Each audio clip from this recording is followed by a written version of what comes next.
Hi friends, இந்த வீடியோவில் வந்து நம்ம என்ன பார்க்க போகிறோம் அப்படின்னு கேட்டிங்கன்னா, இப்போ வந்து அஜித் ஃபேன்ஸ் எல்லாருக்குமே செம்ம பெரிய ஒரு அதிர்ச்சியான நியூஸை பற்றி தான் பேச போகிறோம்.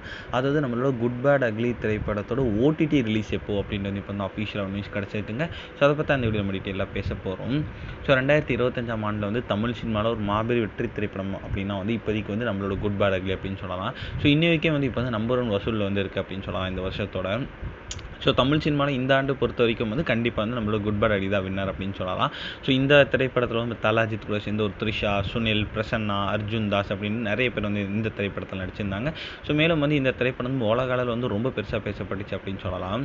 ஸோ இதில் வந்து இப்போ வந்து திரையரங்கில் கொண்டாடிட்டு இருக்க இந்த திரைப்படம் வந்து எப்போ வந்து ஓடிடியில் அஃபிஷியலாக ரிலீஸ் ஆகும் அப்படின்ட்டு கேட்டுட்டு இருந்த ரசிகர்களுக்கு இப்போ வந்து ஒரு அதிர்ச்சியான நியூஸ் வந்து வந்திருக்குங்க. ஸோ அதன்படி பார்த்தா வந்து நம்மளோட குட் பேட் அக்லி திரைப்படம் வந்து வருகிற மே 9 இல்லைனா மே 10 ஸோ கண்டிப்பாக வந்து ஓடிடி தளத்தில் வந்து ரிலீஸ் ஆகிடும் அப்படின்ட்டு வந்து இப்போ வந்து ஒரு நியூஸ் கிடச்சிருக்கு. ஸோ நெட்ஃப்ளிக்ஸில் வந்து ரிலீஸ் ஆக போகுது அப்படின்ட்டு. ஸோ கண்டிப்பாக இந்த ஒரு விஷயம் வந்து ரசிகர் மத்தியில் ரொம்ப பெருசாக பேசப்படும். கிட்டத்தட்ட படம் வந்து 90 கோடிக்கு வந்து விற்கப்பட்டிருக்கு அப்படின்ட்டு சொல்கிறாங்க. ஸோ இந்த ஒரு விஷயம் தான் ரசிகர் மத்தியில் ஒரு ட்ரெண்டிங் டாப்பிக்காக போயிட்டுருக்கு.